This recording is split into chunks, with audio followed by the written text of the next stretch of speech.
jina lako. Wewe ni Alfa na Omega, ni mwanzo na mwisho. Tulisimama Bwana kwenye madhabahu hii siku ya kwanza, tukapata rehema, neema na fadhili machoni pako Baba. Tunalibariki na kulikuza jina lako. Asante kwa neema ambayo Mungu ameiruhusu Bwana katikati ya wiki hii Baba. Tunakupa utukufu na sifa na heshima. Hatutwai sehemu yote utukufu Bwana, yale uliyotenda na yale ambayo utaendelea kuyatenda katikati ya familia zetu. Unapojidhihirisha Bwana, utukufu ukurudie kwenye kiti chako cha enzi, maana umesema utukufu wako utampa mwanadamu, wala sifa zako utazipa sanamu. Sifa na utukufu zikurudie Bwana, yote yalitendeka hapa. Tunakupa utukufu wote katika jina la Yesu, amen. Amen. Naomba mketi. Bwana Yesu asifiwe.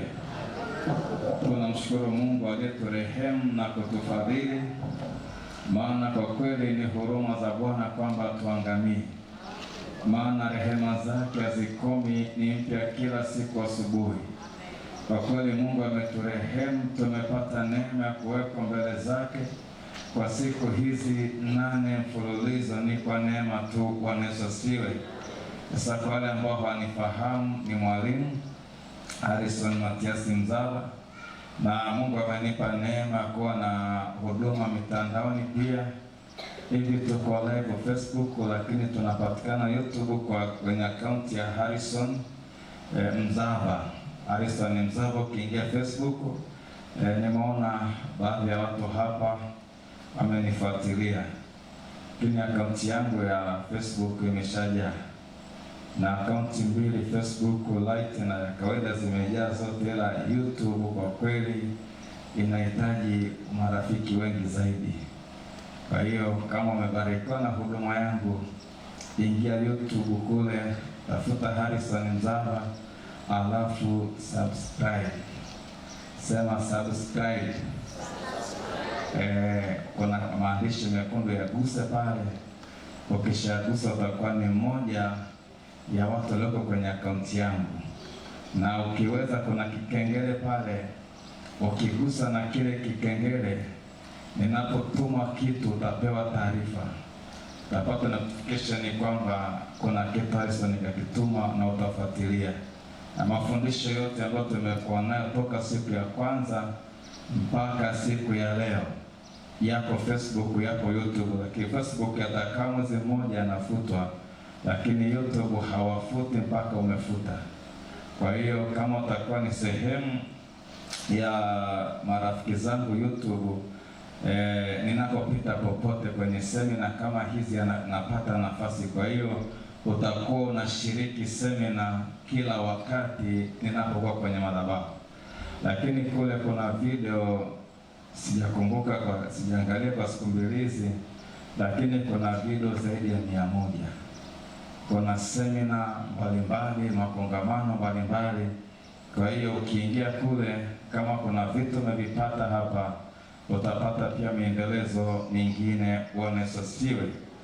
Lakini pia Mungu amenipa neema ya kuwa na vitabu. Hiki ni kitabu changu cha 6, kinaitwa Kuombea Maono. Ni kitabu changu cha 6 na kimeanza kutoka hapa. Nilikuwa na semina nafikiri mwezi jana wa 6, na Mungu aliniambia kutokana lake kwenye kitabu kile cha Habakuki 2, kaniambia njozi hii iandike, aisomaye aisome kama maji. Ni mara ya kwanza kuandaa kitabu kwa haraka sana, na kikatokea kwa haraka sana. Kwa nimeagiza Mungu kwamba maono ni yaandike, ili ayasomaje yasome kama maji. Sasa haya maono yanakusaidia mtu wa aina zote. Una maono makubwa kufungua kampuni, utapata mwongozo wa maombi. Tumekuwa na somo hapa, maono ya Mungu ndani ya familia. Kitabu hiki kina mwongozo. Kwa hiyo ni kitabu ambacho kinakupa ufahamu kwenye maono yote. ambayo Mungu ameweka ndani yako ni mwongozo mzuri wa kuombea hayo maono ili uone hatima. Bwana Yesu asifiwe. Lakini pia nimeandaa mfumo mwepesi wa kuombea maono. Hebu nipe moja wapo hapo, mtumishi wa Mungu. Ziko hapo. Nimeandaa mfumo mwepesi kabisa ambao huu ni rahisi kwa kila mtu ambaye anatamani kuombea maono. Kama kitabu hujafika, lakini nimekuwekea mfumo mzuri sana wa kutafsiri maono. Moja ya changamoto ambazo tunazo ni uwezo wa kutafsiri maono. Kwa hapa nimekupa vipengele 12 ambavyo ndio maana ya maono. Sasa kwenye hivi vipengele 12 ukivisoma, kuna mistari hapa, kila kipengele kina mistari yake. Unahitaji kufungua huduma, lazima upate watendakazi kwenye huduma. Unahitaji kufungua kampuni, lazima upate watendakazi kwenye kampuni. Lakini kuna mifumo iko dhahiri na ni rahisi sana. Kwa hiyo kama unasema nataka niombe maono yangu, lazima uwe na uelewa kwamba naombaje juu ya maono. Sasa hapa imekurahisishia. Kila agenda, kuna agenda 12 za kuombea. Agenda nyingine zina mistari 2, nyingine zina mistari 3. Kwa hiyo unapata mstari wa Biblia ambao unakusaidia kwamba hiki kipengele kwa nini nakiombea ndani ya maono, na itakusaidia baada ya muda mfupi. Na kazi ya maono ni maombi ya kimkakati. Nimeanza kuombea maono miaka 15 nyuma, lakini nilikuwa naomba, Mungu alinisemesha kwamba utakuwa na kipande cha kuandaa vitabu. Aliniambia miaka karibu 17, 18, kaambia mafundisho yako yatunze, yadumu kwa miaka mingi. Na nilimhoji sana. Baadaye akaniambia, nimekuweka kwa mwandishi wa vitabu kupitia mafundisho unayofundisha. Hutafundisha kila kitu kila mahali, lakini utaenda kufundisha semina moja, watapata na semina nyingine ili wasaidie kusonga mbele. Bwana Yesu asifiwe. Kwa nimeandaa vitabu hivyo. Sasa hii nimesema kwamba sadaka yako kusapoti ni shilingi 1,000 unapewa, lakini kasema jana kwa wale ambao hawana buku nitawapa bure. Sasa hii nimeshaweka lamination, na kuna mtumishi wa Mungu yuko wapi? Simama. Huyu ana stationery. Kama umechukua nani yako kaa baba. Kama umechukua huu mfumo, unaona ulivyowekwa hivi unatunzika kirahisi, haichafuki. Kwa hiyo inakuwa ni mpya. Ikipata huko nafuta. Tuna haya maombi, hakikisha kuanzia leo at least upate masaa 2 ndani ya masaa 24. Yaani upate masaa 2 ambao utajimimina kwa Bwana. Baada ya muda mchache utaona matokeo makubwa sana. Sasa ninaposema maombi ya kimkakati, nilianza karibu miaka 18 kuanzia kuombea maono. Sasa niliomba, nikaomba nikupe mfumo wa kuandaa vitabu. Kwa nikaomba kwa miaka kama 5, ikatokea neema. Mungu akaninulia mtu mtaalamu wa kuandika vitabu. Sasa mtumishi na surprise, nashangata anaitumia kitabu hicho. Nimetasema kuna amenisemesha. Kwa hiyo toka hapo ni katibu ndani ya huduma ndiye anayetuandalia. Yaani kazi yake yeye ni kuchapa hivyo vitabu. Vikishachapa natumia soft copy hapo, napeleka stationery, natolewa. Sasa hii ni hatua ambayo nayo, lakini sasa naendelea kuombea mfumo wa vitabu. Nina computer special ya hii kwa ajili ya hii kazi, lakini naomba sasa nipate printer. Lakini kuna kitu kingine kinachobana vitabu kinaitwa binding.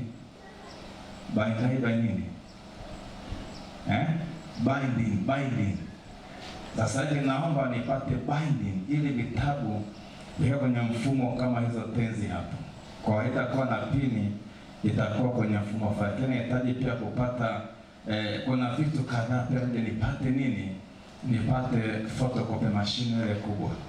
Kunaweza nikafyatua vitabu 1000 kwa muda mfupi, kwa sababu tunapoelekea hatutakuwa na watu kama hivi. Tutafika mimi nitakao tupe vitabu 1000.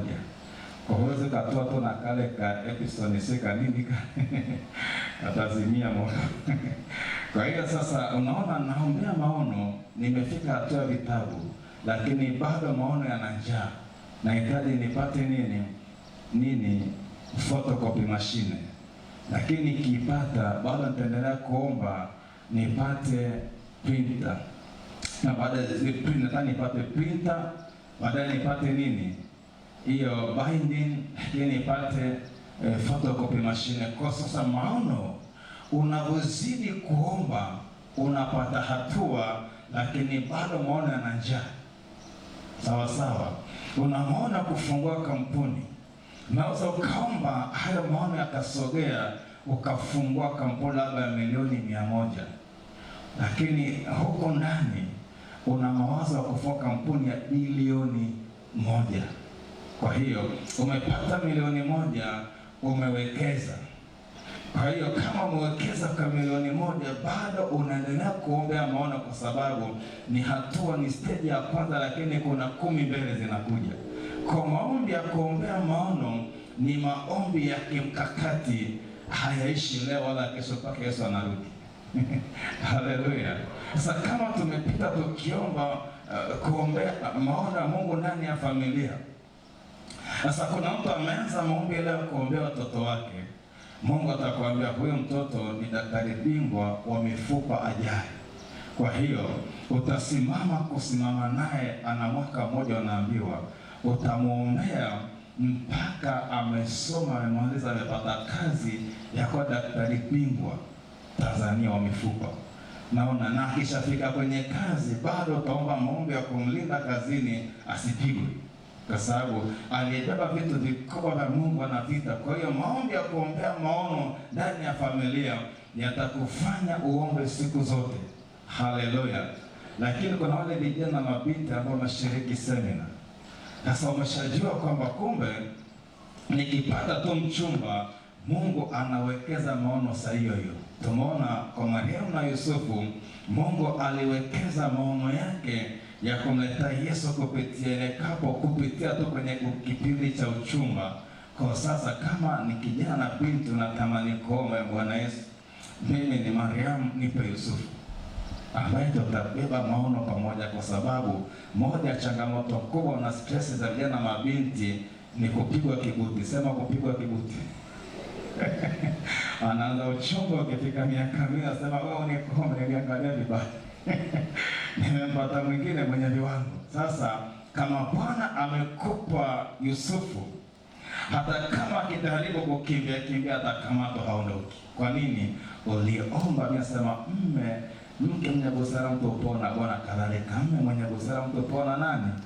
Na Bwana. Kwa hiyo ni vitu ambavyo vipo sasa. Mama, hebu tupe hizo zilizobaki, au simama tu kama hujapata. Unahitaji kuombea maono na hujapata hizi karatasi, inua tu mkono kupitia kwa kope. Hizi lamination zile nibakishie, ambazo zina lamination wapi? Sasa unaona kabisa kweli mimi siwezi. Wewe dada kule nyuma, huwezi kununua ya buku? Awe hapana, namtania Yesu. Yule kwenye kona katikati kule, chukua buku. Wewe unaangalia nyuma kabisa, wewe unaenda mkono nyuma. Toa hiyo buku.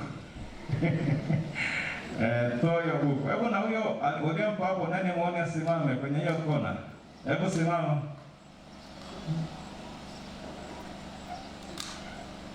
Kwa hiyo hapo, muone asimame nikamwona. Huyo sawa. Nilikuwa sijamuona. Haya, kuna wale ambao hawawezi kupata buku, wape free. Lakini niweza kupata buku, kwa kweli wachangie, kwa sababu ni huduma. Ni kwa wanaume buku, inua tu mkono. Kama huna buku ya kuchukulia maombi, una haki ya kupewa. Huyo apita sana, huyo asipewe bure, wewe na buku huyo. Kijana usimtakishe Yesu. hagusi. Na angalia watu ambao ni kweli hata Yesu anajua kwamba hana, lakini huyo ana vitu vikubwa vya kimungu, anaweza akachukua hata akachukua na mwingine. Amesema mpe 3 bwana, buku 3. Mimi namwamini huyo yuko vizuri na Yesu. Leo tunaagana, lazima tucheke kidogo, tuenjoy kidogo, ndio tunaagana hivyo. Sisi tumeona tutoe sadaka. Babu mpe, huyo mzee mpe tu huyo. Chukua babu, wewe chukua, na haki kabisa. Kwa kweli kwa yule ambaye ana sababu. Dada nina mkono tena kule nyuma. Sijui ulimpa moja, nataka zaidi. Hebu rudi pale kwenye kona. Kuna dada nina mkono tena pale nyuma. Nyuma tutakuwa baba kishachukua na mama, mtasoma kwa mama. Nye msitucheze bwana. Sasa wewe nataka waze maono. Hata sukume mapema namna hiyo. Haleluya. Kuna mwenyesha mkono pale nyuma kwenye kona. Zimeisha? Zishaisha? Sasa ni lamination hizo sasa wachangie kidogo, maana zisharekebishwa vizuri zaidi.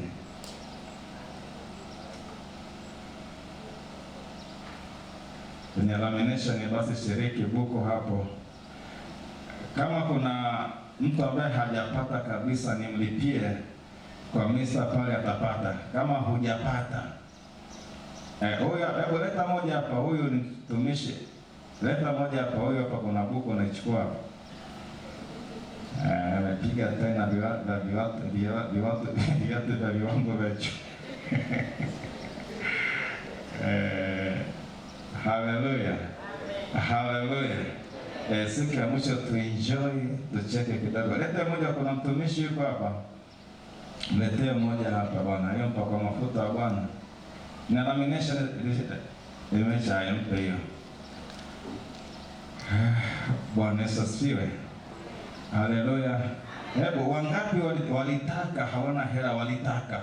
Nije ni wangapi ile kwamba mmoja tumeshamaliza 1, 2, 3 ni hao tu. 4, 1, 2, 3, 4. Kuna 5 kule. Sasa utumisha Bwana. Sasa hawa ndugu zetu tusiwache. Naomba kanitolee 10. Kanitolee 10. Sasa umeona bwana Yesu mama hapo huyo sasa utamfuata stationary sita kwa wapi, mfuate atakupa hiyo. Uko stationary kwa wapi? Mkienda kwa Garincha. Na hata kama tokea Kigugu basi nenda pale. Utapewa. Bwana Yesu asifiwe. Haleluya kanisa. Sasa ni siku ya mwisho tunaagana kwa staili hiyo. Mtu asiyetaka kwa kweli mtumishi nitendea haki, hapana, tunaondoka vizuri. Sasa leo tunakwenda kuombea maono. Tutasukuma vipengele vichache hapa vya kuombea maono. Kwenye karatasi ulionayo hiyo imebeba kila kitu. Tutasoma ile Yeremia 33:20 hapo.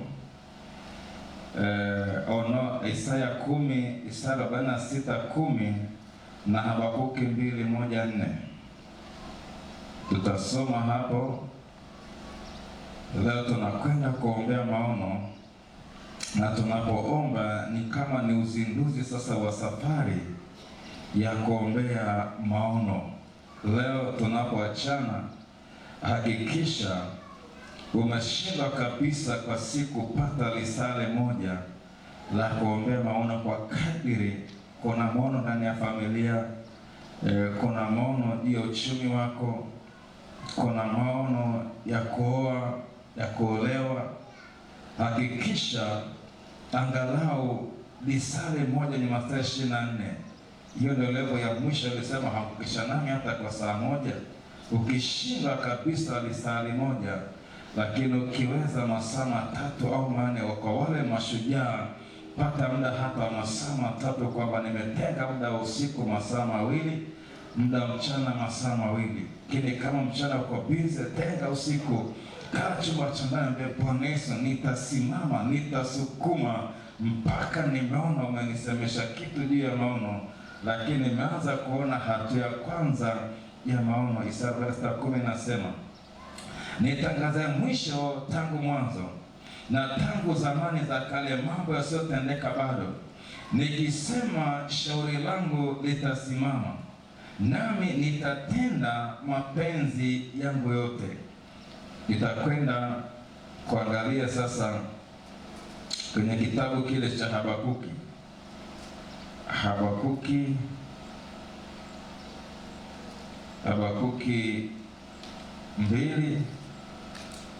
2 mstari wa 1 hadi wa 4.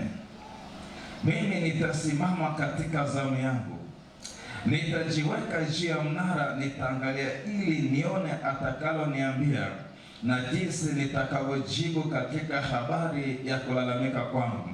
Bwana akanijibu akasema, iandike njozi ukaifanye wazi sana katika vibao, ili aisomaye apate kuisoma kama maji. Maana njozi hii bado ni kwa wakati ulioamriwa, inafanya haraka kufikiria mwisho wake, wala haitasema uongo. Ijapokawia ingojee, kwa kuwa haina budi kuja, haitakawia. Tazama, roho yake hujivuna, haina unyofu ndani yake, lakini mwenye haki ataishi kwa imani yake. Bwana Yesu asifiwe. Haleluya kanisa. Asa Mungu anajinadi hapo kwamba ni Mungu autangazaye mwisho toka mwanzo, mambo kabla hayajaonekana kabisa. Anasema mwisho wa jambo, na akisema shauri lake litasimama au kusudi lake litasimama. Anasema nami nitatenda mapenzi yangu yote. Ndio maana hapa kwenye hiyo karatasi ya maombi unaona kuna nguzo kuu tatu: kuna kusudi, kuna agano, kuna hatima. Sasa Mungu anapokufuata, anapokuambia watoto niliokupa ni kama alivyoambiwa yule mama ya kwamba kwenye tumbo kuna mataifa mawili, kuna kabila mbili. Sasa ungesema hivi, tabana hesabu zake zinagoma. Sasa mimi na mimba, halafu naambiwa una mataifa mawili. Na alichosema Mungu, alisema hatima, kwamba mtoto atazaliwa mmoja, atakuwa, ataoa, atazaa, atakuwa na familia, lakini baadaye atakuwa na ukoo, kisha atakuwa na kabila, lakini baadaye atakuwa taifa. Sasa anasema anaposema shauri lake litasimama, lakini anasema atayatenda mapenzi yake yote. Kwa unaposimama kuombea maono ya Mungu ndani yako, Mungu anapokuja hakuambii ulipo, anakwamba wewe ni yule kule kilomita 100 mbele.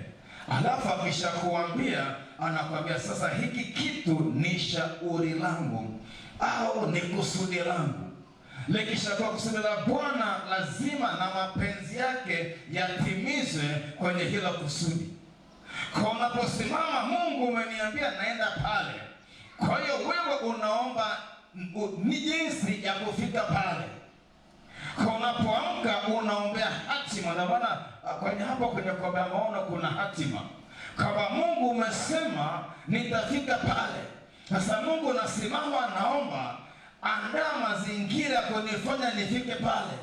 Kwa kisha simama kwenye maombi, anakupa mchakato wa awali, kama sasa hapa kwenye miguu yako anza mchakato.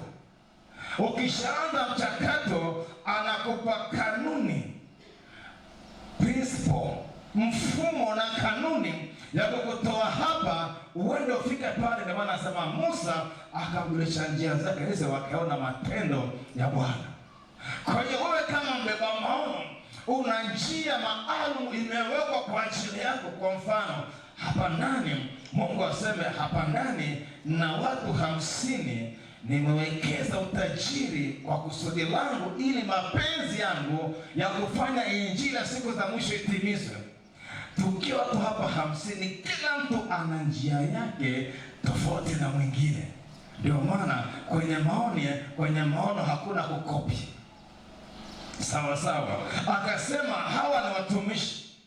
Unasimama, Mungu, naomba maono yako juu ya huduma ulionipa. Unapoombea maono, akambia, mwanangu, nimekufanya kuwa mchungaji wa kimataifa. Na mwingine akaambia mwinjilisti wa kimataifa. Mwingine akaambia nimeweka utume wa kimataifa. Sasa japokuwa wote ni watumishi kwenye kizazi hiki, lakini kila mtu anapewa mchakato binafsi kupitia ile maono. Na anasema lazima uombe njia ya kutimia maono.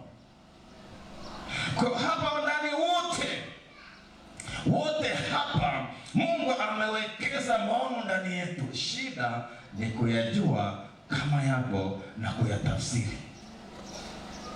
Hapo kwenye hiyo familia, Mungu, hiyo familia haijakuja kwa ajali. Tulipotoka nyuma tulijifunza hata zile familia zilipita kwenye dhambi za kunuka. Tukamkuta Yefta, wanasema alikuwa shujaa, alafu akasema lakini, ukisikia lakini imefuta nini ile ya kwanza, asema lakini alikuwa mwana wa mwanamke kahaba. Kwa kuwa Mungu aliwekeza maono kwenye mazingira hayo, imekuja vita ngumu ya kitaifa. Mwenye upanga wa kushinda vita ni mmoja, ni mwana wa kahaba. Ilibidi wamtafute kwa kutubu na kwa kuomba rehema, awakubalie waende wapi. Kwa hiyo hata kama upo kwenye mazingira magumu na hatarishi kiwango gani, Mungu akiwekeza maono, hata kama upo kuzimu utachomoka, maono yatimie. Sasa nikasema una watoto, lakini angalia kwenye familia, yule mtoto ambaye anaovuruga akili kwenye familia wote, huyo ndio lango kuu la kuvusha familia na kuvusha taifa. Nikasema yule mtoto ambaye ana shida kuliko wote, mpe maombi 70%. Wengine waliobaki wote, kuna watoto 7, lakini kuna Peterson, sikia vizuri kabisa, una watoto 7. Yule ambaye ni kichefuchefu kuliko wale 6, muombea 70% na maombi yako. Alafu ile 25 ombea wale wengine 6. Nilisema juzi tu kama ameniangalia, si nirudia niache.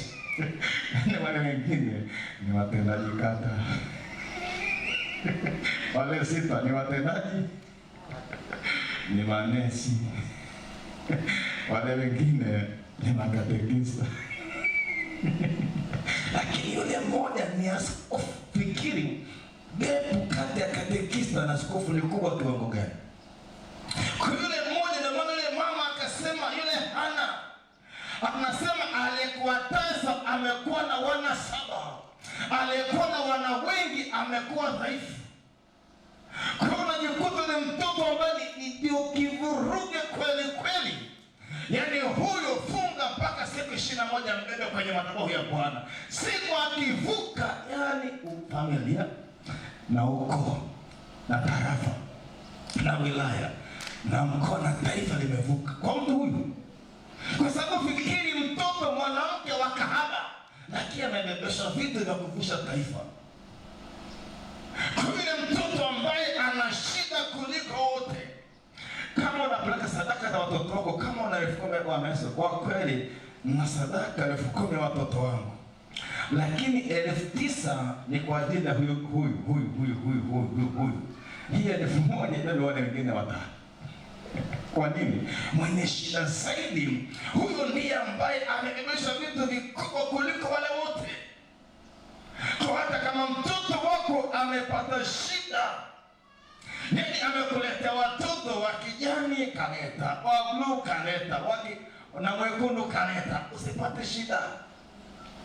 Usipate shida. Bwana Yesu, huyu anayepigwa na zinaa, amenifanya nanuka mtaani, lakini kumbe huyu nikidili naye akivuka hapa hatua 3 tu, aisee, nchi nzima itajua na mtoto. Lakini leo anapigwa mbala kama zote. Mnasikia sawa sasa? Kwa hiyo kama umejua Mungu amewekeza kwenye familia, shetani hatakubali kirahisi ili huyo mtoto awe baraka. Ukiona mtoto ana vita, usimkatie tamaa. Yaani omba kana kwamba hujaomba. Unaendelea unajifungia masaa 4, unalia, unaomboleza, Bwana Yesu nimemleta tena, ni jioni. Nitaje jina lake, nitaje mara 70 huko ndani. Ukitoka nje sema, "Hii nimemwombea jioni." Alafu ukifoka mwanza anamwombea tena. Unavusha idode likubwa litakalovusha familia nzima. Sasa kwenye kuombea maono, Mungu anaposema huyu mtoto ana vitu vikubwa, ujue atahakikisha hilo shauri limetimia. Atahakikisha mapenzi yake kwa hiyo mtoto yatatimia. Sasa lazima apate mtu wa kumtegemeza mpaka itimie. Ndio maana makuombea maono hainaga amina mpaka maono yametokea. Kwa natamani kwenye semina hii Mungu azalishe waombaji ambao hawana uwezo kunyamaza. Yaani hata kama unaomba ukitandani, asema homa imekuja, lakini kwenye homa nitaombea kwenye shuka. Unapiga panado alafu unaomba tena. Sawa sawa. Yaani mazingira yamegoma, hakuna namna ya kuomba. Ukienda sokoni kununua mboga, zile hatua za kwenda sokoni zitumie kwenye kuomba. Yaani unajua kuomba ni kuongea na Baba yetu wa mbinguni. Lakini tumefanya maombi kama ni kitu kizito. Hiyo ni dini kama dini nyingine. Jamani, maombi sio mzigo kana namna hiyo. Ni kuongea na Baba. Baba, nimeamka, nimeona salama, nashukuru. Lakini Baba, maono, yale maono yako walimeniambia. Baba, jitukuze basi. Nione hatua ya kwanza. Nione hatua ya kwanza kwenye hii familia. Nipe macho ya kuona. Kuna kina watoto 3. Niambie ni kina nani na waleaje. Tulianza semina nyuma, tulijifunza. Yule baba la Samsoni akasema, sasa unatuletea neno kitu, mwambie huyo mtoto ni wa namna gani na kazi yake ni ya namna gani na tumleje. Kwa kuna vitu Mungu atavifunua vitakufanya hutaweza kunyamaza. Lakini kwenye Habakuki anasema hiyo njozi ijapo kawia ingojee. Inafanya haraka kufikia mwisho wake, ikikawia ingojea haitasema uongo. Sasa tatizo la waombaji ni hili. Akiombea jambo miezi 6 halijatimia, anasema si mapenzi ya Mungu. Mungu hasemagi uongo. Akishakuambia amekuambia, ila shida tunapima muda wa kwetu tofauti na muda wa Mungu. Sawa sawa. Kwa Mungu miaka 1000 ni kama usiku mmoja, na usiku mmoja ni kama miaka 1000. Unampimaje Mungu kachelewa kawa? Unampimiaje? Kwa hiyo mwenye kuombea maono, yani anawekewa gia namba 1 kwenda mbele, alafu gia reverse imeng'olewa, imetupwa kwenye gearbox. Gia reverse inatolewa na tupwa, alafu inabaki namba 1 ndio itatupakani, lakini gia reverse haipo. Sasa hapa anasema Bwana akanijibu kama iandike njozi ukaifanye wazi katika vibao. Ndio maana nimekuandikia hii ni njozi, iwe wazi katika vibao, ili aisome kama nini, kama maji, ujue ni nini maana maono. Anasema maana njozi hii bado ni kwa wakati uliomriwa, inafanya haraka kufikiria mwisho wake, wala haitasema uongo. Ijapokawia ingoje, kwa kuwa haina budi itakuja, haitakawia. Haleluya, haleluya.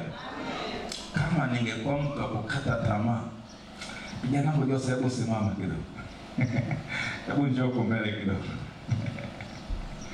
Kijana unampenda maana anapambana, lakini ana imani kubwa. Bwana Yesu asifiwe.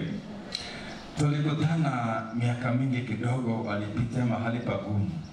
Kuna wakati nilikuwa nafanya huduma, naendesha basikeli ile ya 120 sina 50. Akaniambia, baba, naona kuona unakoenda. Kwa hiyo sasa acha nikupige picha ya ukumbusho, maana hii basikeli naichukua kwa kile mama alikuwepo pale. Kwa hiyo akanipiga picha, nimetoka mpaka leo. Akanipiga picha. Nilienda kwenye huduma na baisikeli. Ile basikeli ile naendesha, kanisa, baba, leo na kupiga picha, maana na kuona unakoenda. Ushuhuda watu wataukataa. Sasa weka kumbukumbu, wajua umetoka wapi. Si kweli mtumishi baba?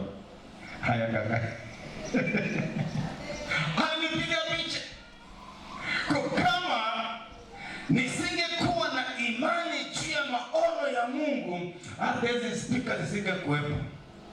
Hata hili vifaa leo nisingekuwepo. Maana nilipita kwenye mazingira ya sifuri kabisa, lakini imani inaniambia alichosema Bwana kitatimia siku moja. Alichosema Bwana kitatimia siku moja.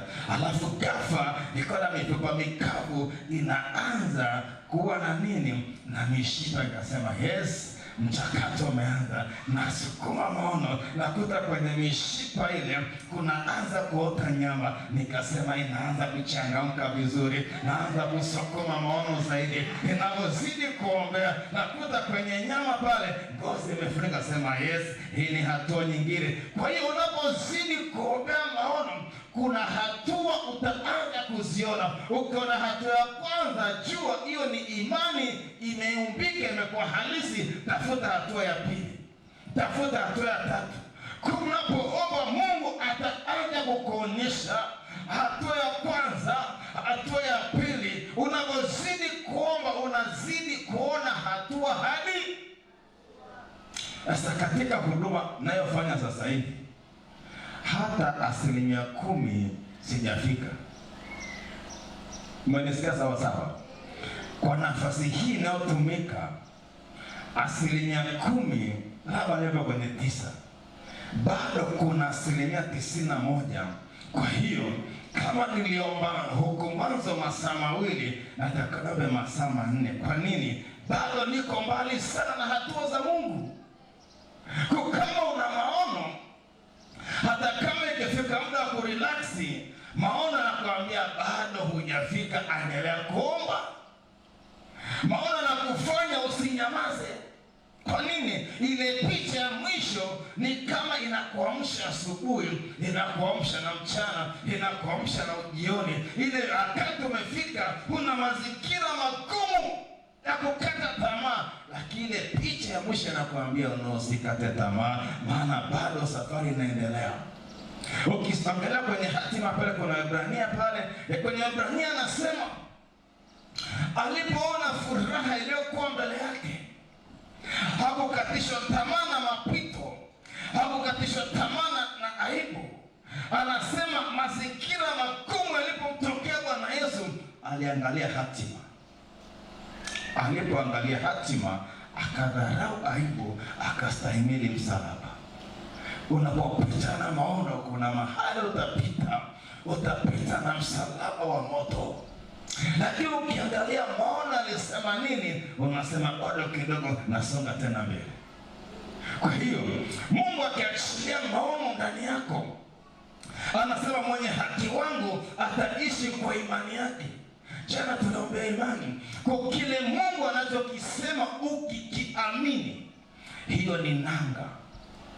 Ili meli isipelekwe na upepo. Kama ile kama hali wanaweka nanga ili upepo. Kwa hiyo inaleta matumaini, inaleta matumaini, inaleta nini? Imani, inaleta uthabiti wa moyo. Kwa hiyo kwa kadiri ambavyo Mungu anapozidi kujifunua, ndivyo na vita inavyoongezeka zaidi. Utafungua ng'ombe, nataka ufungue duka kwenye mji huu, nitakubariki sana. Unafungua duka, litakapoanza kustawi, maadui wa kwanza kwako ni wafanyabiashara wenzako. Wataanza na maneno, ameenda kwa waganga, kaenda kwa Freemason, ndio maana anauza sana. Kwa hata wachawi wote watakuwa wanakuja kujifunza uchawi hapa. Kwa nini? Mbona nafanikiwa na hayuko upande wetu? Kwa utapambana kweli kweli. Lakini kama ni maono ya Mungu, sema kama Bwana alisema ni hatua ya kwanza, lakini mbele kuna hardware. Ni hatua ya pili ya hardware, lakini huko kuna kiwanda kinatakiwa kizaliwe. Kwa kuna namna fulani umepata hatua, vita imekuwa ngumu, lakini unasema Bwana ulishaniambia kwamba kwenye maono kuna vita. Ndio maana moja agenda za kuombea ni kuombea Bwana akupe neema ya kustahimili. Nimeweka moja ya vitu vya kuombea hapa, kuna vita. Naandika kabisa hapa vita. Kwamba Yusufu alipotangaza maono, vita ilikuwa ni ngumu, na ile vita ilikuwa vita ya kwanza ilikuwa ni kwa ndugu zake. Baba mmoja. Sasa kuna hatua Mungu akitaka kuinua viwango labda kihuduma. Vita ya kwanza usitafute wachawi. Vita ya kwanza kama ni mchungaji, vita ya kwanza ni kwa wachungaji wenzako. Kwa nini? Kwani muujiza anafanyika sana kwake. Watakutokea majina yote mabaya kukuchafua, wanapozidi kukuchafua utukufu unaongezeka. Nikupe siri, Mungu aliniambia mzao. Nilipita mahali kwenye njia ngumu sana kwa watumishi wenzangu. Wanaposema hana upako, unakuja mara pili. Yaani kile ambacho nisemea vibaya, Mungu ili kuthibitisha ni uongo, ananiachilia kitu napewa.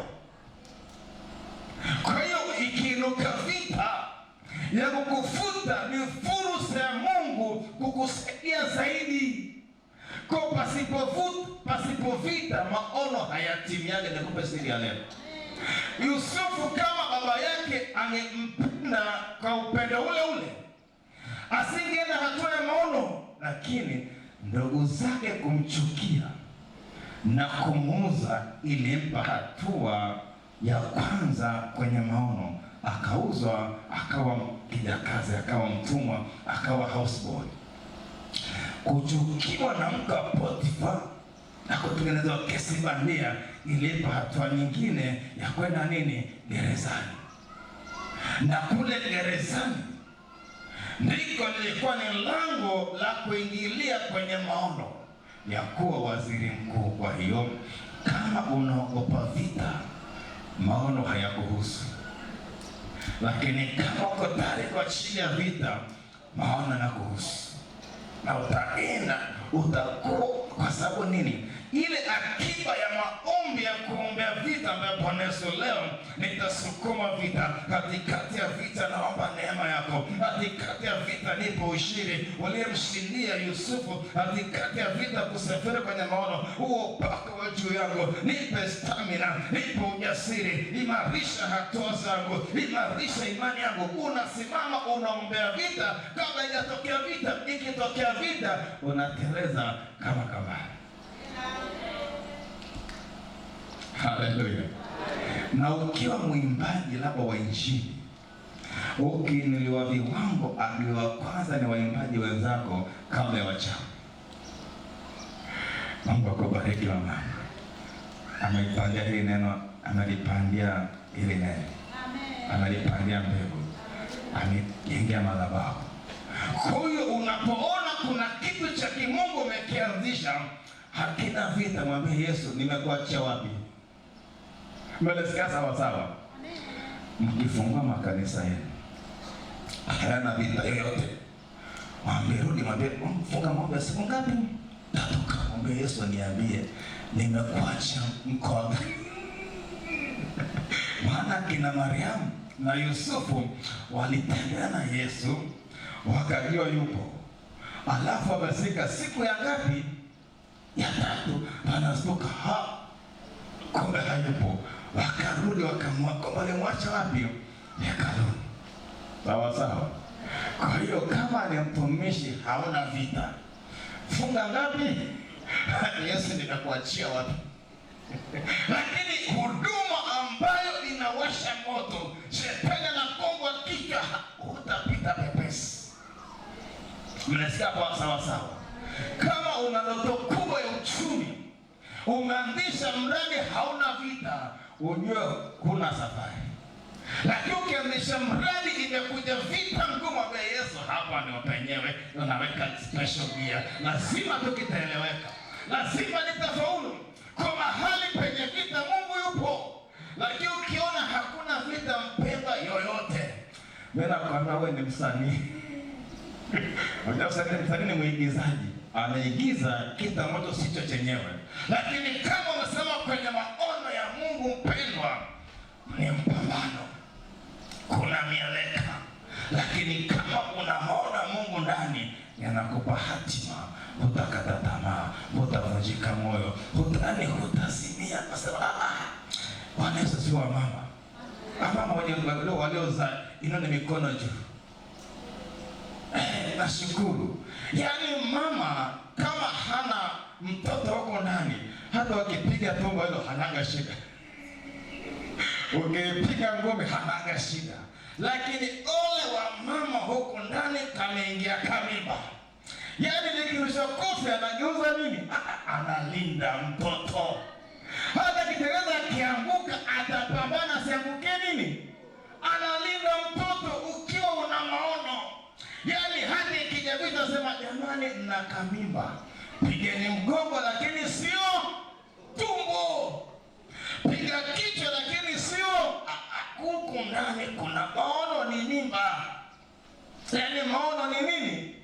Na baba unakuja na mimba za maono. Ukishaka maono ndani, mwambie kila mtu nataka ukija hapo na nidhamu. Kwa nini? Na mimba. Kuna kitu nimebeba. Yaani mtu aguse kila kitu lakini usiruhusu. Niwape siri watumishi. Huduma yako inaweza ikachelewa sana, lakini hakuna wa kuweza kugusa maono ya Mungu ndani yako. Hayupo kuzimu, hayupo popote. Maono yakipigwa ni wewe mruhusu. Maruhusu yapigwe. Kwa nini? Maono yanakufunga na Mungu binafsi, hakuna mtu wa pili. Kwa maono yakipigwa kwenye kesi, madhabahu ya mbinguni utaitwa kwenye kesi. Ulitoaje hiyo mimba? Lakini hutasema mafanya wekea sumu. Hakuna sumu ya kutoa maono ya Mungu kwenye hilo tumbo.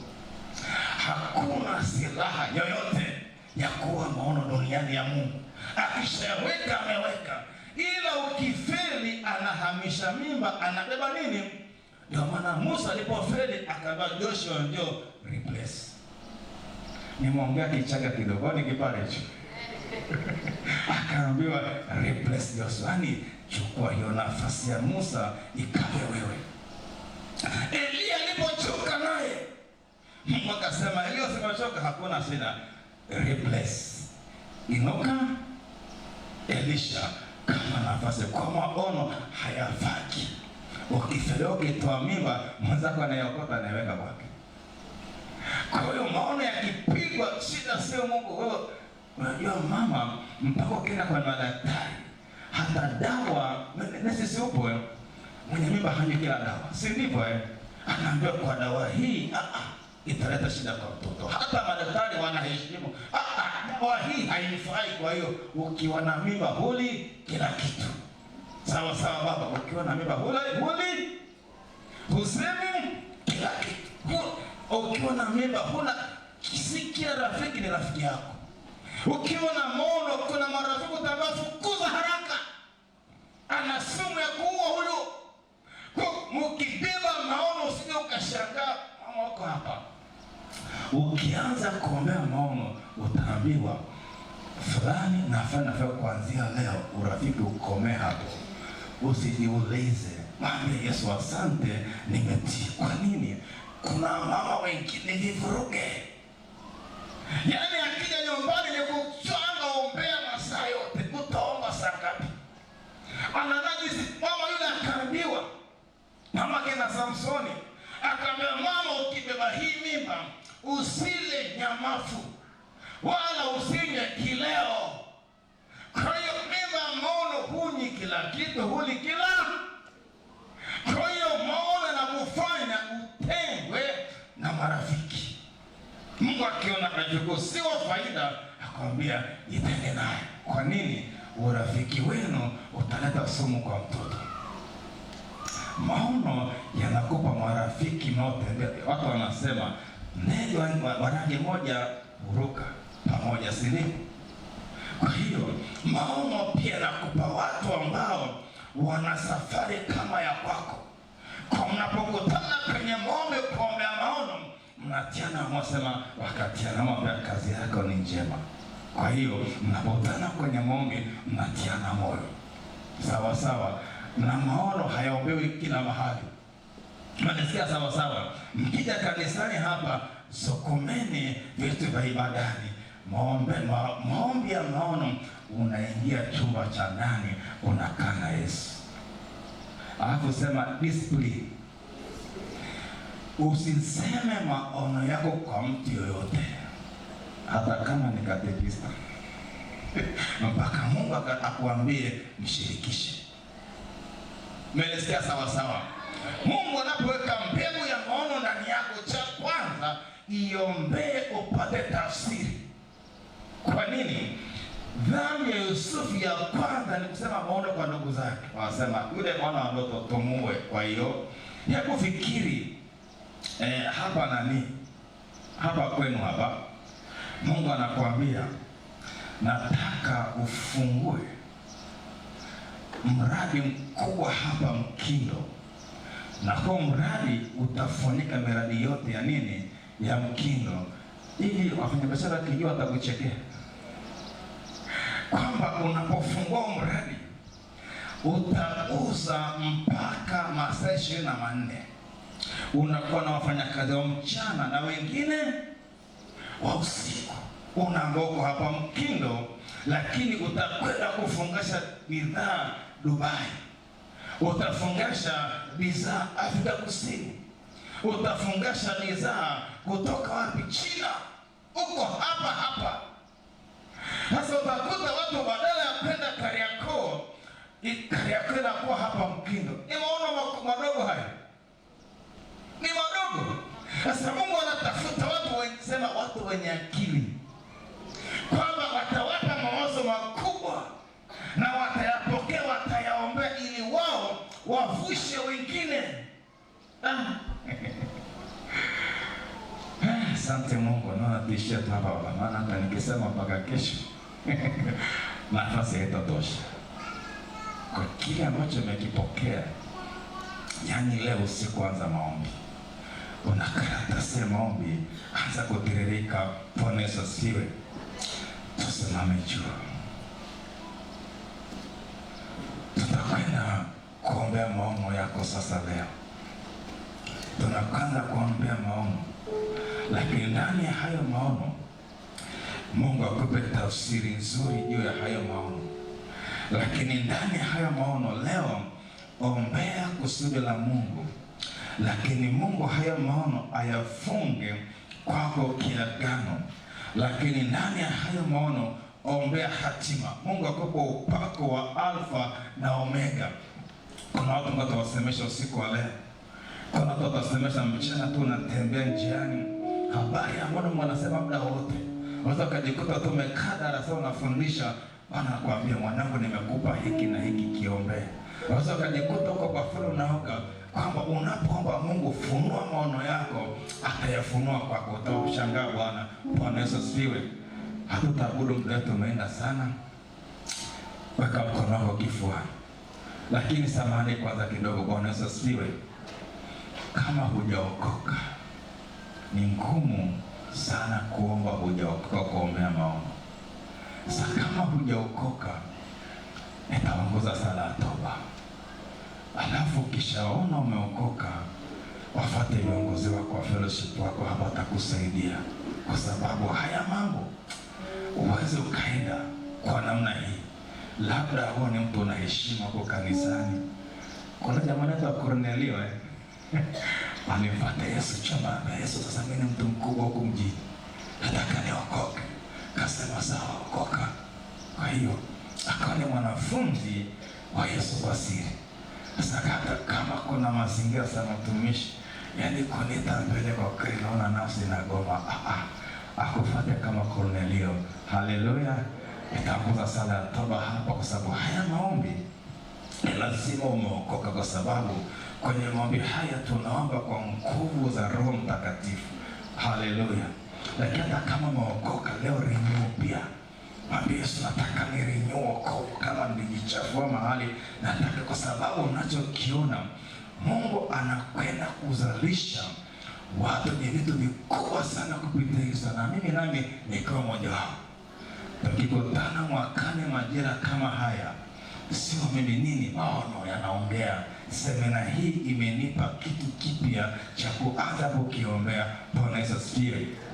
Weka mkono kifuani, sema: Mungu uliye hai, nimesikia habari za ufalme wako, nao umesema umefanya vitu vyote na vitu vyote vikapata kuweko, lakini unamwangalia mtu mmoja anyenyekeaye alisikiapo neno lako. Mungu uliye hai, wiki hii nzima au kwa siku kadhaa nimepata neema ya kulisikia neno lako. Ninatubu kwako, nimekuwa na manung'uniko, nimekuwa na malalamiko, ni kwa sababu sikujijua mimi ni nani, na sikujua kitu gani umeweka ndani ya familia yangu. Mungu uliye hai, leo ninarudi kama mwana mpotevu, nimekimbia nikipapasa, nikigusa kushoto na kulia, sijaona kustawi, kufanikiwa. Umenipa siri, umeifunga katika maono. Huduma kuna maono, familia kuna maono, watoto niliokuzalia umewekeza maono makubwa. Sikujua. Ni kama mama Rebeka, hakujua, alijua tu na mimba, lakini kumbe ndani kulikuwa na mataifa mawili. Hata Mariamu alikuwa ni mchumba wa mtu, hakujua kuna maono makubwa ya kumweka tumboni mwake Mwokozi wa ulimwengu. Bwana Yesu. Hata Yefta alizaliwa katika uovu, alizaliwa na mwanamke kahaba, lakini hukuangalia lile tumbo, uliangalia mbegu uliweka ndani ya tumbo. Leo ninarudi, ninatubu kwako, naomba unisamehe dhambi zote ambazo nimezifanya kwa kujua au kwa kutokujua. Maana wamesema hata mtu afanye jambo pasipo imani ni dhambi. Nisamehe, nimefanya mambo pasipo imani, maana sikujua maono yako katika maisha yangu. Leo ninatubu. Mungu, futa jina langu kwenye vitabu vya ukoo, vitabu vya kabila. Kuna kabila na koo, jina langu limeandikwa huko, na wamesema kwenye ukoo huu hakuna daktari bingwa, hakuna profesa, hakuna rais, hakuna wabunge, hakuna mawaziri, hakuna watumishi wa kimataifa. Mungu, jina langu leo, damu ya Yesu ilifute kwenye madhabahu za ukoo, madhabahu za mji wangu, madhabahu za taifa langu. Damu ya Yesu ilifute jina langu na kila matamko niliyotamkiwa, jina langu likaandikwa kwenye kitabu cha hukumu. Naomba damu ya Yesu ilifute jina langu. Naomba Bwana, leo kitu kipya kiumbike katika msimu mpya wa maisha yangu. Jina langu uliandike kwenye kitabu cha mwana kondoo Yesu Kristo wa Nazareti aliye hai. Bwana, natangaza leo, mbingu sikia, ardhi sikia, mimi ni mzao mteule, taifa takatifu la Mungu wa jina la Yesu. Kuanzia leo, ardhi sikia, mbingu sikia, mimi ni raia wa mbinguni, nimesajiliwa kwa ajili ya maono makubwa ya Mungu aliyonibebesha kwenye semina hii. Natangaza leo, familia yangu ni uzao mteule, ukuhani wa kifalme. Familia yangu sisi ni watu wa miliki ya Mungu. Haijalishi tumepita wapi, ikiwa Bwana uliwekeza kwa Yefta mwana wa kahaba, haijalishi nimezaliwaje, haijalishi watoto wangu wamezaliwaje, leo nasimama na damu ya Yesu, najipatanisha na ufalme wako kwa damu ya Yesu. Yale maono makubwa yaliyofichwa nikatupwa kama Yefta, leo najisajili kwa upya ndani ya ufalme wako kwa jina la Yesu. Yale maono ambayo yalifichwa, leo damu ya Yesu itakase macho yangu ya ndani, leo yatiwe nuru, niweze kuona kwa mapana na kina na kwa marefu yale maono uliyoweka ndani yangu. Leo Bwana, uyafunue wale watoto ulionipa na vile vitu ulivyowekeza.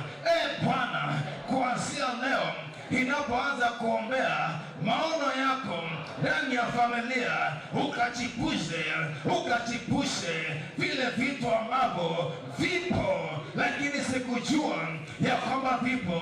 Kama vile mama Rebeka alijua na watoto, lakini mbinguni ulikuwa naona mataifa mawili yakiwa tumboni. Nami Bwana, nimekuzalia maprofesa, madaktari, wabunge, mitume, manabii, wainjilisti na wachungaji na walimu. Zile huduma 5 umeziwekeza kwenye uzao wangu. Bwana, kuna vitu vikubwa umeviwekeza kwenye familia yangu na uzao wangu. Leo naingia kwa tiketi ya damu ya Yesu, kama vile ambavyo Bwana Yesu, damu yako ilipomwagika, pazia la hekalu lilipasuka, na tangia hapo tuna neema ya kukikaribia kiti cha rehema kwa ujasiri. Nami leo kwa damu ya Yesu, lile pazia kwenye familia leo nalipasua kwa damu ya Yesu. Lile pazia ambalo tumewekewa na miungu, lile pazia ambalo tumewekewa na mizimu, ila pazia leo nimetambua haki zangu na urithi wangu, ninaingia kishujaa na kwa ujasiri. Ewe pazia, sikia, leo na kupasua kwa damu ya Yesu, kwa damu ya Yesu, kwa damu ya Yesu, kwa damu ya Yesu. Kile kiambaza kinachonitenga na maono ya Mungu ndani yangu na ndani ya familia, hicho kiambaza ninakipomoa kwa jina la Yesu, kwa jina la Yesu, kwa jina la Yesu, kwa jina la Yesu. Kila Yeriko niliyojengewa na familia yangu, leo naitangazia kwa jina la Yesu. Hii Yeriko inaanguka leo. Yale maono yenye kusudi la Mungu, yale maono yaliyofungwa kiagano, yale maono yenye hatima, leo naingia rasmi kuanza kuomba kwa ajili ya maono yako ndani ya familia. Ukanifunulie kama ulisema na ile mama Rebeka, nami naamini nimesimama kama kuhani ndani ya familia kwa jina la Yesu. Nimesimama kama kuhani kwa jina la Yesu. Leo hii nijulikane ya kama Mungu Mungu upo, nijulikane ya kwamba ni Mungu wa miungu, wa jina la Yesu.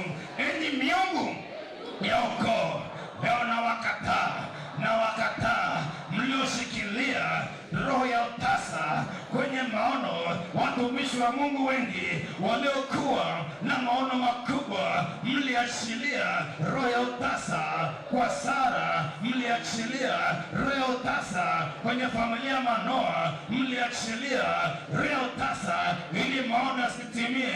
Nami nimejua kwa jina la Yesu, roho ya utasa ulioshikilia maono yasizaliwe leo na kung'oa kwa jina la Yesu kwenye familia yangu na kwa watoto wangu. Roho ya utasa ninaikemea, ninaivunja, ninaibomoa kwa jina la Yesu, kwa jina la Yesu.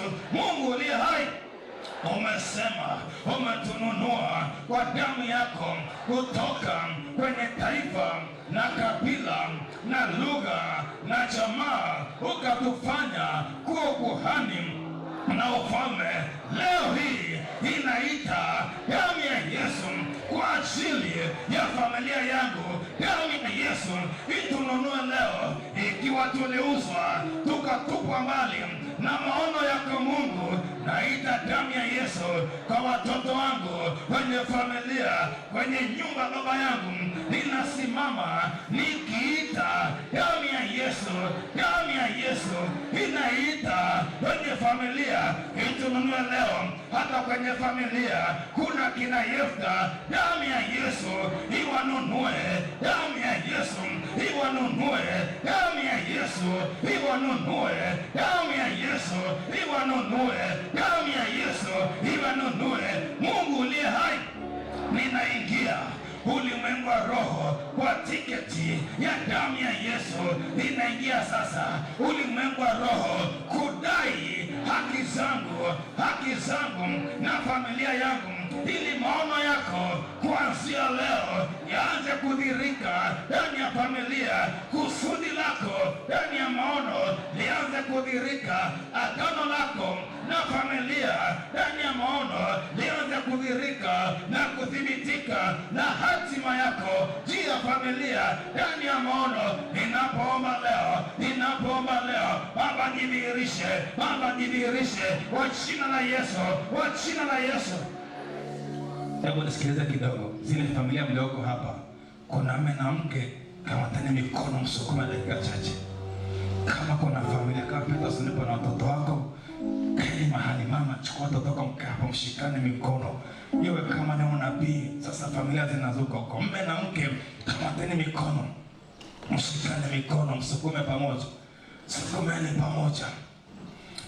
Baba, wewe ni Mungu mwaminifu. Hii ni ishara ya kinabii. Hii ni ishara ya kinabii. Tunasimama kama familia. Tunasimama kama familia. Tunasimama kama familia. Kabla kumshikani mikono, mshikani mikono. Tunakwenda kusukuma. Tunakwenda kusukuma. Tunakwenda kusukuma. Roho Mtakatifu tuko hapa. Baba, tumesema na hizi familia, hasa kuomba huko, hasa kuomba chia maono ya Mungu ndani ya hiyo familia, hasa kumwambia Bwana, tunakuja kama familia kwenye madhabahu yako. Mwambie Roho Mtakatifu, tunakuja kama familia kwenye madhabahu yako. Mwambie Bwana, vile vitu vikubwa ulivyoviweka, hasa kuomba chia maono ya Mungu ameficha machoni penu, watoto mnawazaa. Mwambie Bwana Yesu, umetuwekezea vitu vikubwa kwenye hii familia. Mwambie Bwana, kuna vitu vikubwa hivyo tunakuomba. Ni ishara ya kinabii kama Mungu anaunganisha tena familia, mnasimama pamoja. Kuna vitu vitafunuliwa katikati ya familia. Nawe kwa imani, beba watoto wako, beba familia yako. Watoto wako wako Dar es Salaam, wako Musoma. Mwambie Bwana, leo inaomba kusudi lako ndani ya familia, inaomba agano lako ndani ya familia, inaomba hatima, yale maono ambayo Mungu ameweka kwenye hiyo familia. Unafuatilia Facebook, unafuatilia YouTube, hata komba. Mwambie Bwana, umeweka maono makubwa, umeweka maono makubwa ndani hii familia, na ninaileta hii familia, yale maono ambayo umeweka yalifichwa sirini, lakini kuanzia saa hii yaanze kudhihirika. Anza kusema nasi, anza kusema nasi, na hayo maono yakadirishe tupate kuyasoma kama maji, na kusudi la Bwana kwenye hayo maono likathibitike. Agano la Bwana lisimama imara. Mungu aliye hai amekuita kiagano, amekuita kiagano. Wewe na familia yako mmeitwa kiagano. Una vitu vikubwa vya kimungu vimefungwa kwenye hiyo familia. Naihudhurisha hiyo familia yako, naipeleka mbele za Bwana. Hiyo familia yako naihudhurisha mbele za Bwana. Mkono wa Bwana sasa uwe juu ya hiyo familia. Mkono wa Bwana uwe juu ya familia yako. Basi mkono wa Bwana uwe juu ya hiyo familia. Kuna vitu vikubwa vimefungwa hapo, Bwana hujui kama vipo, lakini Bwana ametupa neema ya kukaribia kiti chake cha rehema. Kama familia alipokuja duniani aliwekeza kwenye familia ile ya watoto wawili, wale watu wawili aliwekeza kwenye familia, aliwekeza kwenye familia ya kwanza ile kwa Adamu na Eva, alikuja kwenye familia. Mungu anapoangalia familia anaangalia vitu vikubwa, anaangalia kiwanda cha kuzalisha madaktari bingwa. Mwambie Bwana, tuko hapa kwenye madhabahu yako, ile neema ya kimungu iwe chini ya familia. Mungu awape macho sasa ya kuona ni mambo makubwa yameficha machoni penu. Mmetembea wako papasa, lakini kuna wingu liko juu yenu. Kuna wingu kwenye hilo familia. Sukuma familia, peleka watoto wako kwa Bwana. Mwambie Bwana, na waleta watoto wangu kwenye madhabahu yako, yale maono makubwa ambayo umeachilia yaanze kuchipuka, yaanze kuchipuka. Hiyo mifupa mikavu ianze kuwa na mishipa, hiyo mifupa mikavu ianze kuwa na mishipa, hiyo mifupa na mikavu. Unapoomba leo, Bwana anakusemesha, atajifunua. Wewe ni mtumishi, una vitu vikubwa vimefungwa ndani yako, una vitu vikubwa vimefungwa ndani yako. Mwambie Bwana, ni wakati wa haya maono kwanza, ni wakati wa maono ya huduma kwanza kuchipuka. Ni wakati wa maono ya Mungu yazaliwa upya, yachipuka upya, yachipuka upya. Ile kisiki ambacho kimekatwa kianze kuchipuka upya katika jina la Yesu Kristo wa Nazareti aliye hai. Mkono wa Bwana uwe juu ya hiyo familia. Mkono wa Bwana uwe juu ya watoto wako. Mkono wa Bwana uwe juu ya uzao wako. Wewe mama, wewe mwana, hao watoto ambao umewazaa, mkono wa Bwana uwe juu yao. Mkono wa Bwana uwe juu yao katika jina la Yesu Kristo wa Nazareti. Mungu afuate watoto wako waliotamanika. Yale maono makubwa ya Mungu kwa hao watoto yaanze kuchipuka. Unafuatilia Facebook, unafuatilia YouTube, haya maono makubwa ya Mungu yaanze kuchipuka, yaanze kuchipuka, yaanze kuchipuka. Uone hatua ya kwanza, uone hatua ya pili, uone hatua ya kawaida ya tatu, yani mpaka saba. Wewe hujaleta duniani kuwa msindikizaji. Kuna vitu vikubwa viko ndani yako. Hujaleta duniani kuwa mtu wa kawaida. Kuna vitu vya thamani vimefungwa ndani yako. Mwambie Roho Mtakatifu, nipe macho ya kuona yale ambayo siyaoni, ambayo umenipa. Nipe kuona ni majira ya siku za mwisho. Mungu anahitaji watumishi wa kufanya kazi yake, anahitaji matajiri wa kusapoti huduma. Kuna mtu amepewa maono makubwa kuanzisha kampuni ili kazi ya Mungu isonge mbele. Kuna mtu amewekezewa vitu vya thamani ili kazi ya Mungu isonge mbele. Hiyo nguvu ya kupata utajiri iachiliwe juu yako. Hiyo nguvu ya kupata utajiri iachiliwe juu yako, iachiliwe juu yako. Mungu ameachilia maono ya kufungua kampuni. Hiyo hekima na busara iachiliwe ndani yako. Mungu amewekeza vitu vya thamani, vitu vya thamani. Watoto wako ni vichwa wala si mkia. Wale watoto ambao wametawanyika, Mungu afuate, Mungu afuate, na maono yaliyo ndani yao yaanze kuchipuka kwa jina la Yesu. Kwa mamlaka ya jina la Yesu, kwa mamlaka ya jina la Yesu. Haijalishi kuna vita, hiyo vita unaiona ndio hatua ya maono yenyewe. Pasipo vita maono hayasokei. Hiyo vita unaiona, unapambana nayo. Mwambie tu Bwana, katikati ya vita kuna njia. Mwambie Bwana, katikati ya hii vita ambayo nashinda nayo, katikati ya hii vita kuna njia. Maana maono hayawezi kufa, maono bado yapo, maono yapo, anapiga vita. Hiyo vita haitakuweka chini. Mwambie Bwana Yesu, katikati ya vita najua upo, katikati ya vita watoto najua upo. Watoto hawa umeweka maono makubwa ndani yao, nani hayo maono leo nayaleta kwenye madhabahu yako. Hii madhabahu ambayo imekaa imewaka moto vizuri. Hii madhabahu imetaka moto. Mbingu zako zifunguke. Mbingu za familia zifunguke sasa. Mungu asikie maombi, aanze kuwasemesha vile vitu vikubwa ndani ya familia, vile vitu vikubwa ambavyo vimefichwa machoni penu. Mungu akuchilie, Mungu akuchilie, akuambie, mwanangu, nimeweka vitu vya thamani kwa mtoto huyu, nimeweka hiki. Tumejifunza siku ile ya kwamba Yakobo alikuwa na watoto 12 na wote alisema habari zao, aliwaambia, wewe hatima yako itakuwa ni hii. Alisema hatima ya watoto 12 na watoto wako iko hatima. Bwana akuambie hiyo hatima ni ya namna gani. Ona hatima ya watoto wako, ona maono ya watoto wako, ili walee katika njia wanaiendea, kwa jina la Yesu na kwa damu ya Yesu, kwa jina la Yesu na kwa damu ya Yesu, kwa jina la Yesu. Mungu tukufu na sifa na heshima ni lako. Tunalibariki jina lako, tunaliadhimisha jina lako, maana kuna kitu ambacho umekiachilia jioni ya leo. Iko neema umeruhusu, kwa jina la Yesu, kwa damu ya Yesu. Amen, amen, amen. Mshangilie Bwana Yesu. Ni mwisho wetu sana. Tumshukuru Bwana kwa neema.